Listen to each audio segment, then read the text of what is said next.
Hello my dear friends and masters, welcome back to our channel oneness vegetarianism. నా పేరు స్వప్నేశ్వరి. ముందుగా మనందరి గురువు అయిన డాక్టర్ బ్రహ్మశ్రీ పితామహ పత్రి సారథి నా యొక్క అనంతకోటి ఆత్మ ప్రణామాలు. సత్యలోకవాసులకి, దివ్యలోకవాసులకి, మహాకర్ణలోకవాసులకి, నక్షత్రలోకవాసులకి, ఏంజల్స్కి, మహావతర్ బాబాజీకి, బుద్ధ భగవానుడికి, రామ్తా మాస్టర్కి, పరమాత్మ అయిన సదానంద యోగి మహారాజ్కి, పరమ గురువులకి, పరమ గురు మండలంతటికి నా యొక్క అనంతకోటి ఆత్మ ప్రణామాలు. హాస్టల్ మాస్టర్స్ అందరికీ పేరు పేరున స్వాగతం, సుస్వాగతం.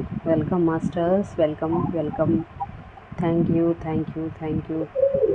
అయితే రోజులాగానే ఈరోజు కూడా మరింత జ్ఞానాన్ని, విజ్ఞానాన్ని షేర్ చేయడానికి జ్యోతి మేడంకి సాదరంగా వెల్కమ్ చేద్దాం. Madam welcome. Madam welcome to our session. Madam over to you madam. Jyothi madam.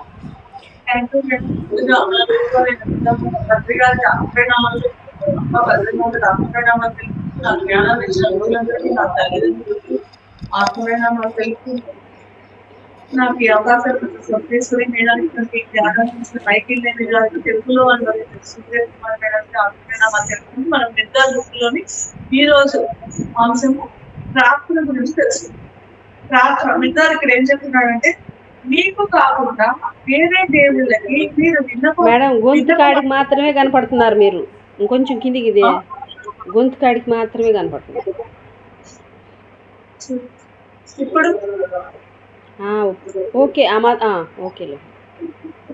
Okay. ప్రార్థన గురించి మనం ఈరోజు తెలుసుకున్నాం.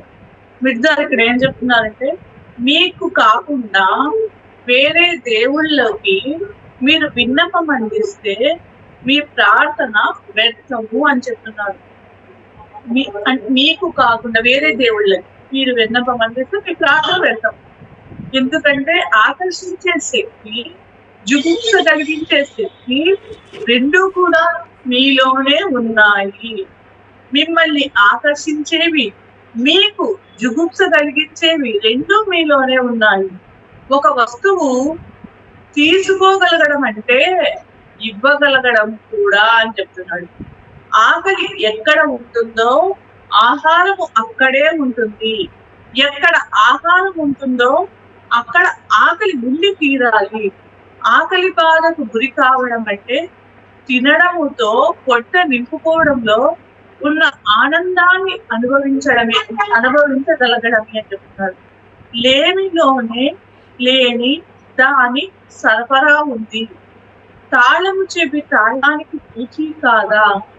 తాళము చెవికి పూచీ కాదా? తాళము చెవిని పోగొట్టుకున్నప్పుడో, ఎక్కడో పెట్టి మర్చిపోయినప్పుడో త్వరపడి కమ్మరిని మీరు మరో తాళము చెవి కోసం పీడించవద్దు. కమ్మరి తన పనిని చాలా చక్కగా చేశాడు. చేసిన పనిని మళ్ళీ చేయమని అడగరాదు. మీ పనిని మీరు చేసుకోండి, కమ్మరిని వదలండి. మీ పని అయిపోయిన తరువాత అతడికి వేరే పని ఉంటుంది. మీ స్మృతి నుంచి దుర్గంధాన్ని, చెదారాన్ని తొలగించండి. మీ తాళం చెవి మీకే కనిపిస్తుంది. అంటే భగవంతుడు మనలో అన్ని పెట్టినాడు, కానీ మనం వదిలేసి మళ్ళీ అన్ని భగవంతుడిని అడుగుతాం, డిస్టర్బ్ చేస్తుంటాం. అందుకని ఏం చెప్తున్నాడు? తాళం చెవి చెప్తున్నాడు ఇక్కడ. నువ్వు తాళం చెవిని పోగొట్టుకుని ఎక్కడో పెట్టి మర్చిపోయి మళ్ళా ఇంకొక మరో తాళం చెవి కోసం పీడించవద్దు. కమ్మరిని తన పని తాను చేసుకొని, అంటే భగవంతుడిని కూడా మనలో అన్ని నిధులు పెట్టాడు, అవి మర్చిపోయి మళ్ళీ భగవంతుడిని పీడించవద్దు. మీలోనే అన్ని ఉన్నాయి. అది మీలో ఎప్పుడైతే మీ దుర్గంధాన్ని, చెదారాన్ని తొలగించండి, అప్పుడు మీకు ఆ తాళం చెవి అనేది కనిపిస్తుంది అని చెప్తున్నాడు. దానికి అది ఉదాహరణ చెప్తున్నాడు. మనం ఏం చేస్తాం అంటే, తాళం చెవి పోగొట్టుకొని ఎక్కడో మర్చిపోయి ఇంకో తాళం చెవి కోసము అతన్ని పీడిస్తాం, కమ్మరిని. కానీ పాపం ఆయన పని ఆయన చక్కగా చేసినాడు, మళ్ళీ ఇంకో తాళం చెవి చేసి అడుగుతాం. కానీ మీరు అతడికి మీకు ఇచ్చిన తర్వాత అతనికి ఇంకొక పని ఉంటుంది. మీరు ఎప్పుడైతే మీలో ఉన్న ఆ దుర్గంధాన్ని, చెదారాన్ని పోగొడతారో మీకు అప్పుడు మీ తాళం చెవి మీలో ఉన్న నిధి మీకు అనిపిస్తుంది అని చెప్తున్నారు. అనిర్వచనమైన దేవుడు మిమ్మల్ని ఉచ్చరించినప్పుడు, సృష్టించినప్పుడు తనని తానే మీలో నింపాడు. భగవంతుడిని అంటే ఆ శక్తివంతమైన భగవంతుడిని మీరు పలికినప్పుడు, సృష్టించినప్పుడు, ఆయన మిమ్మల్ని సృష్టించినప్పుడు అన్ని మీలోనే ఉన్నాయి, ప్రతిదీ మీలోనే ఉంది. ఆ విధంగా మీరు కూడా గొప్పవారే అని అని నిర్వచనీయులే. దేవుడు తనలో ఒక భాగాన్ని మనకి ఇవ్వలేదు. ఎందుకంటే అతడు విభజించబడడు. విడగొట్టలేని, వివరించలేని అతడి దైవత్వాన్ని పూర్తిగా అతడు మీకు ఇచ్చాడు. అంటే ఇక్కడ విడగొట్టలేని, వివరించలేని అతని దైవత్వాన్ని మనకి ఇచ్చినాడు, అనుగ్రహించినాడు మనల్ని. అంతకు మించిన విలువైన వారసత్వం వేరేది కావాలనుకుంటున్నారా అని విధంగా చెప్తున్నాడు. మీ పిరికితనం, మీ గుడ్డితనం తప్ప వేరే ఏది మిమ్మల్ని ఆ వారసత్వంలోకి పోనీయకుండా ఆపగలదు. మీలో ఉండే ఈ పిరికితనము, మీలో ఉండే గుడ్డితనమే మిమ్మల్ని అక్కడికి ఆ భగవంతుని దగ్గర చేరలేకుండా చేస్తోంది అని చెప్తున్నాడు. లభించిన వారసత్వాన్ని మీకు, ఆ భగవంతుని దగ్గర లభించిన వారసత్వానికి మీరు కృతజ్ఞతగా ఉండవలసింది పోయి, అందులోకి వెళ్లే మార్గం వెతకవలసింది పోయి, కొందరు మనుషులు గుడ్డి కృతజ్ఞతలు దేవుడిని ఒక చెత్త కుప్ప, ఒక తేనె బుర్రగా చేసి వారి పంటి నొప్పులను, పొట్ట నొప్పులను, వ్యాపారంలో నష్టాలు, వారి తగాదాలు, వారి పగలు, వారి నిద్రపట్టని రాత్రులు అందులోకి రవాణా చేస్తారు. అన్ని కూడా ఒక లిస్టు లాగా తయారు చేసి భగవంతునికి నివేదన చెప్తూ ఉంటారు. అంటే మనకు ఆ భగవంతుని దగ్గర లభించిన వారసత్వానికి మనం కృతజ్ఞతగా ఉండవలసింది పోయి, అందులోకి ఆ భగవంతుడికి చేరే మార్గం వెతకవలసింది పోయి, మనము మన గుడ్డి కృతజ్ఞతలు దేవుడిని మనం ఏమైనా ఒక చెత్త కుప్పలాగా, ఒక తేనె గొర్రెలాగా చేసి మనకుంటే నొప్పులు, బాధలు, వ్యాపారంలో నష్టాలు, తగాదాలు, ఇవన్నీ కూడా మనకు నిద్రపట్టని రాత్రులన్నీ భగవంతుడి దేవుడిని వినవించుకుంటామని చెప్తున్నాడు. కొందరు దేవుడిని వారి కోశాగారంగా, దేవుడి వల్ల కోశాగారంగా భావిస్తారు అని చెప్తున్నాడు. ఈ ప్రపంచంలో పైపై మెరుగులతో ఉండే నగలు వారు ఏవి కోరుకుంటే వాటిని ఎప్పుడు కావాలంటే అప్పుడు అవి అందులో లభించాలని ఆశిస్తారు. ఈ ప్రపంచంలో ఉండే పైపై మెరుగులతో ఉండే నగలు వాళ్ళు ఏవి కోరుకుంటే అవి అప్పుడు ఎప్పుడు కావాలంటే అప్పుడు కావాలి అని అవి లభించాలని ఆశిస్తారు. మరికొందరు దేవుడిని పద్దులు రాస్తే దేవుడిని ఎలా భావిస్తారంటే ఒక కోరికలు ఇచ్చే గుమాస్తలాగా భావిస్తారు, రాసే గుమాస్తలాగా భావిస్తారు. వారు ఎవరికి రుణపడి ఉన్నారో, వారికి ఎవరు రుణపడి ఉన్నారో లెక్కలు వేసి ఉంచడమే కాకుండా వారి అప్పులు వసూలు చేసి వారికి అనుకూలంగా దేవుడు నిల్వ చూపించాలనుకుంటారు. వారు అంటే ఇక్కడ బిడ్డారు ఏం చెప్తున్నాడంటే, మనుషులు ప్రవర్తించే విధానం, భగవంతుని మీద ప్రవర్తించే విధానాన్ని ఇక్కడ మనం చెప్తున్నాడు. కొంతమంది అయితే ఇంకొంతమంది ఏం అనుకుంటారంటే, వాళ్ళు ఎవరికి రుణపడి ఉన్నారో లెక్కలు వేసి ఉంచడమే కాకుండా వారి అప్పులను వసూలు చేసి వారికి అనుకూలంగా దేవుడు చూపించాలని అంటే రకరకాల కోరికలను భగవంతుడికి ఇలా చెప్పుకుంటూ ఉంటారు అని చెప్తున్నాడు. భగవంతుడు రకరకాల పనులు, భగవంతుడికి ఇక్కడ మనుషులు రకరకాల పనులు అప్పచెప్తారు. దేవుడికి ఎన్ని పనులు అప్పచెప్పినా అతడు ఒక్కడే అన్ని చేయగలడని, అతడిని ప్రేరేపించిన అవసరం లేదని, వేరే గుర్తు చేయని అవసరం లేదని ఎవరు అనుకున్నట్లు లేదు. ఇక్కడ బిడ్డారు ఏం చెప్తున్నాడంటే, భగవంతునికి మనం ఎన్ని పనులు అప్పచెప్పినా కూడా ఆయన అన్ని పనులు ఒక్కడే చేయగలడు. అతనికి మనం చెప్పవలసిన అవసరం లేదు, వేరే మనము గుర్తు చేయవలసిన అవసరం లేదు. అది ఎవరికి ఇక్కడ తెలియడం లేదు అని బిడ్డారు చెప్తున్నాడు. అది ఎలాగంటే, ఇక్కడ ఎలా భగవంతుడు అన్ని ఎలా గుర్తుంటాయంటే, చూడండి, ఇప్పుడు సూర్యుడు ఉదయించే సమయము, చంద్రుడు అస్తమించే సమయము భగవంతుడికి ఏమైనా మీరు గుర్తు చేయాలన్నా, సూర్యుడు ఎప్పుడు వస్తుంది, చంద్రుడు ఎప్పుడు వస్తుంది అనేది అది ఎప్పటికీ ఏ టయానికి ఏం జరగాలో అది జరుగుతుంది. అదే మీరేం గుర్తు చేయాల్సిన అవసరం లేదు అని చెప్తున్నాడు. అంటే భగవంతుడికి ఏ టయానికి ఏం చేయాలో అన్ని ఆయనకు తెలుసు, మీరేమి గుర్తు చేయక్కర్లేదు. అక్కడ పొలంలో మొలకెత్తుతున్న ధాన్యం గింజ గురించి భగవంతుడికి గుర్తు చేస్తారా? ఇప్పుడు ఒక విత్తనం వేసినాము, అది మొలకెత్తేదానికి భగవంతుడు మొలకెత్తాలని గుర్తు చేయాలి. అది ఏ టయానికి ఎత్తాలో ఆ మొలక ఎత్తుతుంది. అని చెప్తున్నాడు. అక్కడ సాధకులు దృఢ సంకల్పంతో వెనక్కి మళ్ళీ నేయడం గురించి భగవంతుడికి మీరు గుర్తు చేస్తారా? పిచ్చుక పూటికిలోని రెక్కలు రాని పిట్టల గురించి భగవంతుడికి మీరు గుర్తు చేస్తారా? అనంతమైన విశ్వంలో ఉన్న లెక్క లేనండి వాటి గురించి భగవంతుడికి మీరు గుర్తు చేస్తారా? ఎన్నో ఉన్నాయి, భగవంతుడు ఎన్నో చేయవలసిన పనులు ఉన్నాయి, అవన్నీ మీరు గుర్తు చేస్తారా భగవంతుడికి అని చెప్తున్నాడు ఇక్కడ మిత్రాస్. అల్పమై వాటిలో మీలో ఉండే మీకు ఉండే అల్పమైన మీ అవసరాలతో దేవుడి స్మృతి పైన మీరు ఒత్తిడి ఎందుకు తెస్తారు?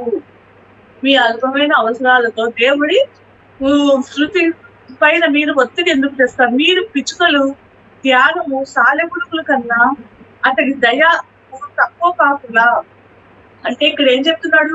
ఇప్పుడు భగవంతుడు ఎవరికి ఏ టయానికి ఏంటి వాళ్ళు పిచ్చుకలకు సాలెపురుగులకు అన్నిటికీ ఇస్తాడు. మీరేం తక్కువైన వాళ్ళు కదా, మీకు ఏ టయానికి ఏం చేయాలో అది ఇస్తాడు అని చెప్తున్నాడు.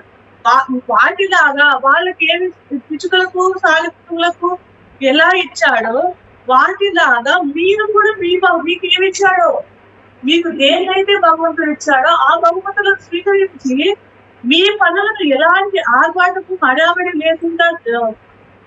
లేకుండా చేసుకుంటూ ఎందుకు మీరు ఉండరు అని నిర్ధారించుతున్నాడు. భగవంతుడు ప్రతి ఒక్క జీవికి ఎన్నో ఇస్తాడు.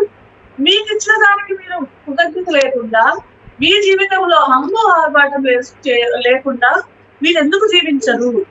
ఎందుకు ఉండరు? మోకరించి వేడుకోకుండా, దేహి అనకుండా, రేపటిలోకి ఆకృతగా పొంగి చూడకుండా ఎందుకు ఉండరు మీరు అని చెప్తున్నాడు. ఇక్కడ మనము కరెక్షన్ చేసుకోవాలి. మిత్రాలు చెప్పిన మీ దురభిమానాల్ని, మీ పిచ్చి తలంపుల్ని, మీ పొగడ్తల్ని, మీ మొరలని అతని చెవిలో పెద్దగా అరవడానికి దేవుడు ఎక్కడ ఉన్నాడు? అతడు మీలోను మీ చుట్టూ లేడా? మీలా నాలుక మీ అంగడి ఉన్నంత దగ్గర కన్నా దేవుడి చెవి మీ నోటికి దగ్గరగా లేదా అని చెప్తున్నాడు. తన దివ్యత్వము దేవుడికి చాలు, దాని విత్తనము మీలో ఉంది. ఆ దివ్యత్వం విత్తనం మీలో ఉంది. తన దైవత్వం విత్తనాన్ని మీకు ఇచ్చినా కూడా మళ్ళీ ఆయనే మీ పనులను చేసేటట్లయితే మరి మీ జీవితంలో మీరు పడే కష్టం ఏమిటి? మీకు ఆయన అన్ని మీలో ఇచ్చినాడు. మళ్ళీ తర్వాత మనం ఏం చేస్తున్నాం? అంచినా కూడా మళ్ళీ ఆయనే మన పనులకు మళ్ళీ ఆయనే మీ పనులను చేసి మనం మన పనులను ఆయనకు అప్పచెప్తున్నాం. మరి ఇంకా మరి జీవితంలో మీరు పడే కష్టమైంది చేయడానికి మీకు పని లేకుండా దేవుడే మీకోసం మీ పనులు చేయాలంటే మరి మీ సొంత జీవితానికి మీరే పని లేకుండా మన పనులన్నీ భగవంతుడే చేయాలంటే మీరు జీవించే విధానానికి ప్రయోజనం ఏముంది? మీరు జీవించే జీవితానికి, మీ సొంత జీవితానికి ప్రయోజనం ఏముంది అని మిత్రాలు చెప్తున్నాడు. అంతే కదా. ఇప్పుడు మనకి ఇచ్చినాడు ఒకటి ఆ జీవితం, మనం దీంట్లో ఉండేవన్నీ మళ్ళీ భగవంతుడికి తెలుసు, నాకు ఇది చేసి పెట్టారు. ఇంకా మీరు జీవించే విధానానికి మీకు ప్రయోజనం ఏముంది కదా అని చెప్తున్నాడు. మీ చింతలను, ఆశలను దేవుడి దగ్గరికి తీసుకువెళ్ళవద్దు. మీకేమి ఆ బాధలు ఉన్నాయో, మీ కోరికలు ఉన్నాయో అని దేవుడి దగ్గరికి తీసుకువెళ్ళవద్దు. ఏ తలుపుల తాళం చెవులైతే మీకు ఇచ్చాడో వాటిని మీకోసం తెరవమని దేవుడిని వేడుకోకండి అని చెప్తున్నాడు. ఏ తలుపుల తాళం చెవిటైతే మీకు ఇచ్చాడో వాటిని మీకోసం తెరవమని దేవుడిని వేడుకోకండి. మీ హృదయపు వైశాల్యంలోనే, మీ హృదయంలోనే ఆ భగవంతుడిని వెతకండి. ప్రతి తలుపు తాళం చెవి మీ హృదయంలోనే ఆ తలుపు తాళం చెవి మీకు కనిపిస్తుంది. వేటి కోసం మీరు ఆకలితో, దహర్తితో, అవి మంచివైనా చెడువైనా పరిగెడతారో అవన్నీ ఆ హృదయపు వైశాల్యంలోనే, అందులోనే ఉంటాయి అన్ని అని చెప్తున్నాడు. మీరు మీ అధికారులతో ఉండి మీరు చెప్పగానే పనులు చేయడానికి ఒక గొప్ప సైన్యం నియమించబడింది. అన్ని సరిగ్గా సమకూర్చినప్పుడు, తెలివిగా శిక్షణ ఇచ్చినప్పుడు, భయం లేకుండా ఆజ్ఞ ఇచ్చినప్పుడు ఆ సైన్యం అనంతాలు దాటుతుంది. ధ్యేయానికి అడ్డుగా ఉన్న వాటినన్నింటినీ అది తుడిచివేస్తుంది. సరిగ్గా సమకూర్చలేనప్పుడు, సరైన శిక్షణ ఇవ్వనప్పుడు, పిరికిగా ఆజ్ఞాపించినప్పుడు అక్కడ ఆ సైన్యం గింగరాలు తిరుగుతూ ఉంటుంది. లేదా చిన్న చిన్న అడ్డంకులు కనిపించిన వెంటనే వెనక్కి తిరుగుతుంది. అపజయం దాని వెంట ఉంటుంది. మీ రక్తనాళాల్లో నిశ్శబ్దంగా పారుతున్న ఎర్ర కణాలు, ఆ సైన్యం ఏంటంటే మీ రక్తనాళాల్లో నిశ్శబ్దంగా పారుతున్న ఎర్ర కణాలే మీ సైన్యము. ప్రతి ఒక్క కణానికి కూడా అద్భుతమైన శక్తి ఉన్నది. ప్రతి కణము న్యాయంగా సంపూర్ణంగా గ్రంథస్థం చేయబడిన మీ జీవితము. అన్ని వివరాలతో కూడిన ప్రకృతి శక్తి అందరి జీవితము అని చెప్తున్నాడు మిర్గారు. హృదయంలో అన్ని కణాలు సమావేశం అవుతాయి, అక్కడే ఊహె రచన చేస్తాయి. అందుకే హృదయము గౌరవించబడుతుంది అని చెప్తున్నాడు. ఆ హృదయం నుంచే మీ ఆనందము, దుఃఖము అనేవి వస్తాయి. అందుకే పాట కూడా ఉంది మనకు, హృదయం ఎక్కడ హృదయం నుంచే అంతే వస్తాయి. జీవితం పట్ల, మృత్యువు పట్ల మీకున్న భయాలన్నీ అందులోకి, ఆ హృదయంలోకి పారుతాయి. మీ ఆపేక్షలు, కోరికలు వాటికి ఉపకరణాలు. మీ మనసు వాటిని క్రమశిక్షణలో ఉండేలా చూస్తుంది. మీ సంకల్పము శిక్షకుడు శాసించేవాడు. మీ సంకల్పం శాసించేవాడు, శిక్షకుడు శాసించేవాడు. అన్ని కోరికలను అణిచి మరుగుపరితే ఒక ఉత్తమమైన కోరిక, అన్ని కోరికలను అన్ని కోరికలను అణిచి మరుగుపరిచే ఒక ఉత్తమమైన కోరిక మీ రక్తాన్ని సిద్ధం చేయగలిగినప్పుడు, ఉన్నతమైన ఒక ఆలోచనకి క్రమశిక్షణ బాధ్యతని మీరు అప్పగించినప్పుడు, ఉన్నతమైన ఒక సంకల్పానికి శాసించే అధికారం ఇచ్చినప్పుడు ఆ కోరిక తప్పకుండా నెరవేరుతుంది అని చెప్తున్నాడు. మీరు రక్త ప్రవాహంలో ఉన్న దివ్యత్వానికి అనుచితంగా ఉండే కోరికలను, ఆలోచనలను రక్త ప్రవాహం నుంచి తొలగించి దానికి స్థిరమైన సంకల్పంతో దైవత్వం తప్ప వేరేమీ కోరని ఒక లక్ష్యం వైపు నడిపిస్తే తప్ప ఒక దివ్య పురుషుడు, ఒక సాధుత్వాన్ని ఎలా పొందగలుగుతారు? దివ్యత్వం పొందాలనుకునే వారికి ఆదాము కాలం నుంచి నేటి వరకు ఉన్న ప్రతి యోగి యొక్క కోరిక, ప్రతి యోగి యొక్క ఆలోచన, ప్రతి యోగి యొక్క రక్త కణాలను చావు దెబ్బ తీయమని నిర్దయగా ఆజ్ఞాపిస్తే తప్ప హంతకుడు తన ప్రణాళికను ఎలా పూర్తి చేసుకోగలడు? హత్య చేయాలనే కోరికతో మత్తులో ఉన్న మనిషి చేతిని బలపరచడానికి కేయి నుంచి నేటి వరకు ఉన్న హంతకులందరూ అడగకుండానే ముందుకు వస్తారు. ఎక్కడ ఉన్న బొంతకాకులతోనే స్నేహం చేస్తాయి, శివంగులతోనే సహవాసం చేస్తాయి. ఎప్పటికీ అది అంటే ప్రార్థన చేయడం అంటే ఏంటి? తర్వాత నిర్ధారణ చెప్తున్నాడు అంటే ఉన్నతమైన ఒక కోరికను, ఒక ఉన్నతమైన ఆలోచనను, ఒక ఉన్నతమైన సంకల్పాన్ని రక్తంలో కలపడమే. మీ ఆత్మలను మీరు ఏం కోరుకొని ప్రార్థిస్తున్నారో దానితో సంపూర్ణమైన అనుసంధానం కలిగి ఉండేలా శృతి కూర్చడమే ప్రార్థన అని చెప్తున్నాడు మనకు నిర్ధారణ. ప్రతి మాట లేదా ప్రతి పని, ప్రతి ఆశ లేదా ప్రతి నిరాశ, ప్రతి ఆలోచన లేదా ప్రతి అశాశ్వతమైన కళ, ప్రతి మనిషి లేదా ప్రతి పశువు యొక్క ఊపిరి, ప్రతి నీడ లేదా ప్రతి భ్రాంతి అన్ని గూఢమైన వాటి దారుల్లో భూగోళంలోని సమిష్టి మానసిక వాతావరణంలో గూడు కట్టుకొని ఉన్నాయి. కాలం చివరి వరకు అవి ఉంటాయి. అందులో ఏ ఒక్క దానికైనా మీ హృదయాలను శుద్ధి కలిపితే తీగల మీద నాట్యం ఆడడానికి ముందు అవి దూకుతాయి. ప్రార్థన చేయడానికి మీకు నాలిక లేదా నోరు అవసరం లేదు. మౌనంగా మెలుకువతో ఉన్న హృదయం, మెలుకువతో ఉన్న కోరిక, మెలుకువతో ఉన్న ఆలోచన, అన్నిటికీ మించి మెలుకువతో ఉన్న ప్రశ్న, సందేహం లేని సంకల్పం అనేది మీకు అవసరము. ప్రతి అక్షరంలో హృదయం నిండి మెలుకువతో ఉంటే తప్ప మాటలు నిరుపయోగము. హృదయం నుండి జాగృతావస్థలో ఉన్నప్పుడు నాలుక నిద్రపోతే, అంటే హృదయం నుండి మీరు జాగృతావస్థ మేలుకొని ఉన్నప్పుడు మీ నాలుక నిద్రపోతే మంచిది, లేదా నోటిలో దాగితే మంచిది అని చెప్తున్నాడు. ప్రార్థించడానికి మీకు ఇక్కడ నిర్ధారణ ఏం చెప్తున్నాడంటే, మీరు ప్రార్థించడానికి మీకు దేవాలయాలు అవసరం లేదు. తన హృదయంలో గుడిని చూడలేని వాడు గుడిలో తన హృదయాన్ని చూడలేడు. మన హృదయంలో ఉండే గుడిని చూడలేని వాడు గుడిలో తన హృదయాన్ని చూడలేడు అని మెత్తా చెప్తున్నాడు. ఇది నేను మీకు మీలాంటి వారికి అంటే మళ్ళీ ఇక్కడ ఏం చెప్తున్నాడు, ఇక్కడ నేను ఇక్కడ 7 మంది మాత్రమే చెప్తున్నాను. ఇది అందరికీ కాదు, శ్రమకి కాదు, ఎందుకంటే అతను వినడు కాబట్టి.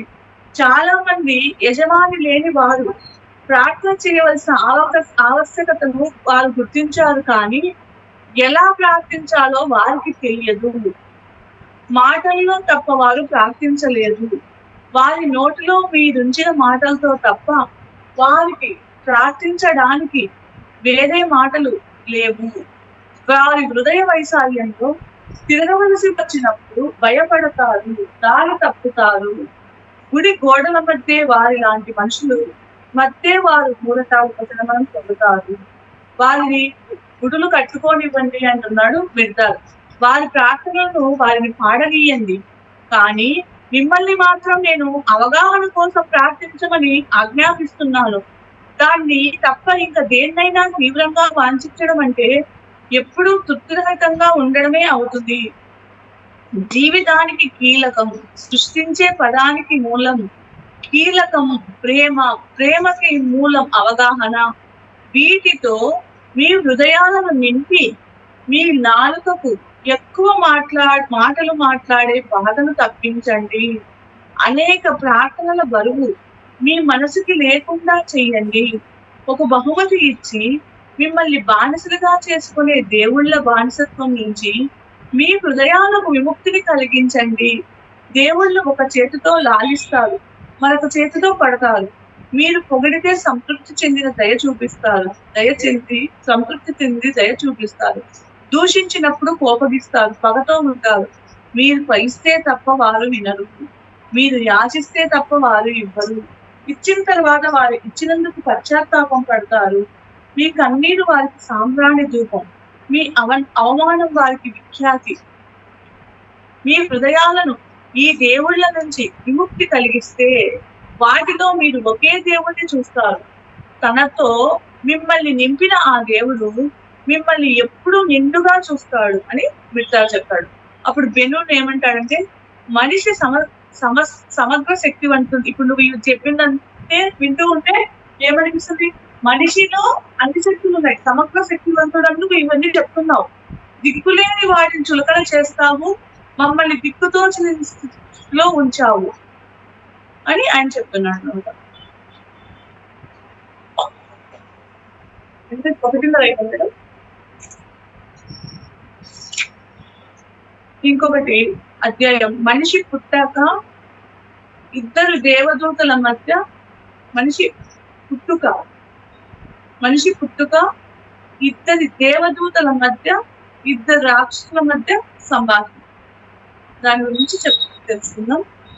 నరోడా ఏం చెప్తున్నాడంటే, విశ్వంలో పైన కేంద్రము దగ్గర 2 ప్రధానమైన దైవదూతలు మనిషి యొక్క ప్రథమ అవతరణ గురించి ఈ విధంగా వాళ్ళు మాట్లాడుకుంటున్నారు. నరోడా మొదటి విశ్వం అంటే విశ్వం పైన కేంద్రము దగ్గర 2 ప్రధానమైన దైవదూతలు మనిషి యొక్క ప్రథమ అవతరణ గురించి ఈ క్రింద వాళ్ళు ఇట్లా చెప్పుకుంటున్నారు. మొదటి దేవదూత ఏం చెప్తున్నాడంటే, భూమికి బిడ్డ పుట్టింది, భూమి అంతా ప్రకాశవంతమయ్యింది. రెండవ దేవదూత ఏం చెప్తున్నాడంటే, స్వర్గానికి దివ్యమైన రాజు జన్మించాడు.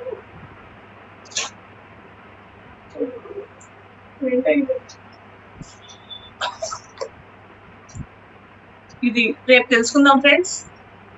ఈ అధ్యాయము మనిషి పుట్టక ఇద్దరు దేవదూతల మధ్య ఇద్దరు రాక్షసుల మధ్య సంభాషణ రేపు తెలుసుకుందాం. ఈ రోజు ఇది చూస్తున్న మీ అందరికి నాకు ఈ అవకాశాన్ని ఇచ్చిన స్వప్నేశ్వరి మేడంకి thank you madam. Thank you Swapneswari madam.